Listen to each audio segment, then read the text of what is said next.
불법 수사이긴 하지만 공수처 출석에 응하기로 했습니다. 이렇게 불법적이고 무효인 이런 절차에 응하는 것은 악행에 대한 절대적인 체감 기준이라는 것은 존재하는가? 저는 현실적으로 아니라고 생각합니다. 악행에 대한 체감 기준은 사회적 관계에 의해 매겨지는 가변적이고 상대적인 것에 불과하지 어떤 절대적 기준을 갖고 적용되는 것이 아니다.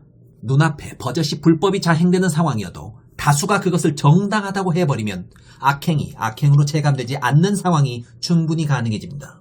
언론이 지금 이 시점에 윤석열과 그 동조 세력들의 발언을 대중들에게 그대로 내보내는 행위를 중단해야 할 정당한 이유가 바로 그것입니다. 그러나 제가 이 공수처의 수사를 인정하는 것은 아닙니다.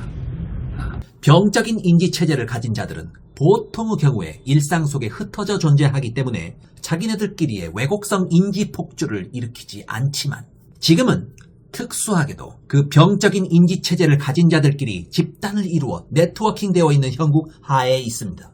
이런 상황에서 범죄자의 자기 변명은 크나큰 동요를 일으킬 수밖에 없으며 죽을 죄를 지은 범죄자도 나라를 구한 영웅으로 둔갑할 수 있는 매우 심각한 상황으로까지 갈 수 있습니다. 대한민국의 헌법과 법 체계를 수호해야 하는 대통령으로서 유영철이나 정남규 같은 사이코 사진마에 대해서도 극소수의 또라이들은 그걸 동경하고 멋있다라고 생각합니다. 그러나 보통 그 극소수의 또라이들은 집단 내의 극소수로 흩어져 있기 때문에 부끄러워서 자신의 삐뚤어진 속마음을 밝히지 못하고 없는 듯 살아가게 되어 있습니다. 그런데 만약 그 소수의 인간들끼리 친밀한 네트워크가 형성되어 자신들의 선악에 대한 기준을 공유하며 자신감을 갖게 되는 상황이 발생한다고 쳐봅시다. 유영철 만세! 보통 그런 소리를 하면 혹시라도 내가 잡혀가진 않을까 걱정해야 하는 게 정상이지만 그런 자들 수백 수천이 네트워킹되어 버프를 받게 되면 그 두려움이 싹 사라져버리고 표현의 자유다, 사상의 자유다 어쩌고 하면서 정상적인 선악에 대한 판단 기준을 완벽하게 상실해버리고 당당하게 자신을 드러내는 심각한 지경까지 이르게 될 것입니다. 지금 벌어지고 있는 상황이 사실상 이와 같습니다. 국회에 무기를 들고 난장판을 쳐도 의원들을 가두고 고문할 계획이 다 밝혀졌어도 그건 범죄가 아니야. 구국의 결단이야. 좌파들 목 따는 게 뭐가 잘못이야. 죽여도 될 놈들을 죽이는 건데.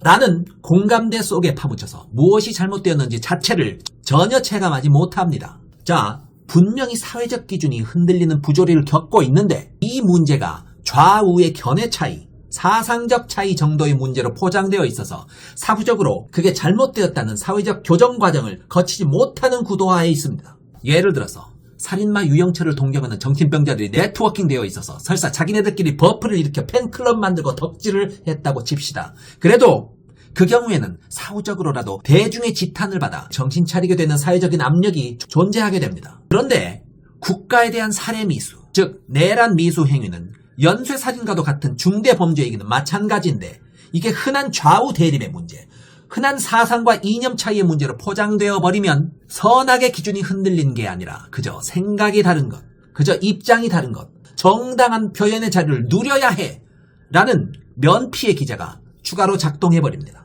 결국 분명히 극악범죄가 맞다는 걸 모두 다 알고 있지만 이 사회가 그것을 바로잡지 못하는 상황이 펼쳐지게 되고 사회의 교정 기능이 작동하지 않은 범죄적 심리는 계속 단단해져서 자기 자리를 굳건히 지켜버린다는 것이죠. 이 말도 안 되는 상황이 벌어지는 기저에는 왜곡된 신념을 공유하는 이들끼리의 심적인 네트워크가 존재하는데 바로 그 네트워크에 잘못된 메시지를 던지지 않도록 해야 할 책임의식이 우리 언론에게 필요하다라고 저는 생각합니다. 현 시점 윤석열과 그 동조 세력들의 발언들이 여과 없이 기사로 방출되고 있는 형국인데 언론의 태도는 그래서는 안 된다고 생각합니다. 좌우의 한쪽 편을 들어달라는 얘기가 아닙니다. 선악의 명백한 기준에 비추어 범죄의 영역까지 가버린 것을 좌우의 프레임 속에 끌고 들어와 면죄부를 부여하지는 말자라는 이야기입니다. 우리 공동체 동료들의 대가리를 깨려고 도끼를 들고 달란다면 당연히 저는 그자가 진보냐 보수냐 상관없이 그의 사형을 외칠 겁니다. 왜? 우리 공동체의 안위를 깨치는 짓을 서슴지 않는 것은 애초에 진보 보수의 문제가 아니라 답변이 명확한 선과 악의 문제이기 때문입니다. 그런데 너무나도 몸을 사리는 우리 언론은 명백히 이것은 선악의 문제이고 공화국의 안위가 걸린 사안이다라는 상식적 판단을 할 정도의 지적인 수준을 갖췄음에도 불구하고 혹시라도 내란 세력을 너무 격화시켜버리면 그게 혹시 중립의 훼손으로 비춰질까봐 공정한 언론의 지위를 계속 유지해야 하기 때문에 내란 행위의 범죄성 자체를 무시해버리고 마치 좌우 대립 구도에서 공존 가능한 하나의 입장이라도 되는 양 보도를 해버린다는 것이죠. 윤석열과 그 동조 세력들의 발언을 여과 없이 기사로 방출하는 것에 대해 언론은 심각한 책임감을 가져야 합니다. 내란 진압 세력의 입장도 충분히 보도했으니 내란 범죄자의 입장도 충분히 들어보자. 왜? 좌우가 공평해야 하니까. 그런데 그게 과연 공평한 것인가요?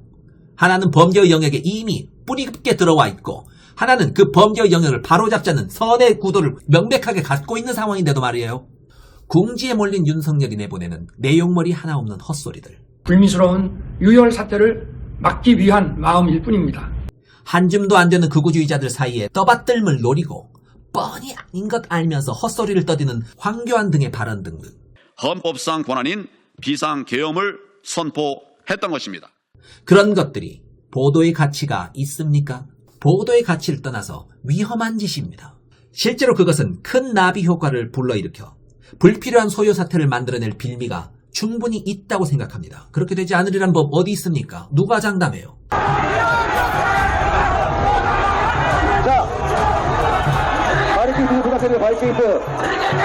한 줌도 안 되는 극우층을 자극하여 판을 뒤집어 보려는 뻔한 시도에 부역하지 맙시다. 그 시도 자체가 큰 틀에서 진행 중인 내란 반역 행위의 일환일 텐데 언제까지 그 속이 뻔히 보이는 시도에 부역할 겁니까? 기자분들과 그 이외의 모든 방송 관계자분들 내란에 부역하지 마십시오. 좌우의 공정한 보도라는 허울 좋은 미명하에 범죄인이 명백한 사안에 대해서도 표현의 자유라는 면죄부를 부여하여 범죄 집단과 범죄 동조 세력들의 삐뚤어진 선악의 기준을 더욱 훼손시켜버리지는 마십시오. 당신들의 보도 태도가 일으킬 심각한 나비 효과에 대해 역사적 책임감을 갖추어 주시길 간절히 기원합니다. 감사합니다.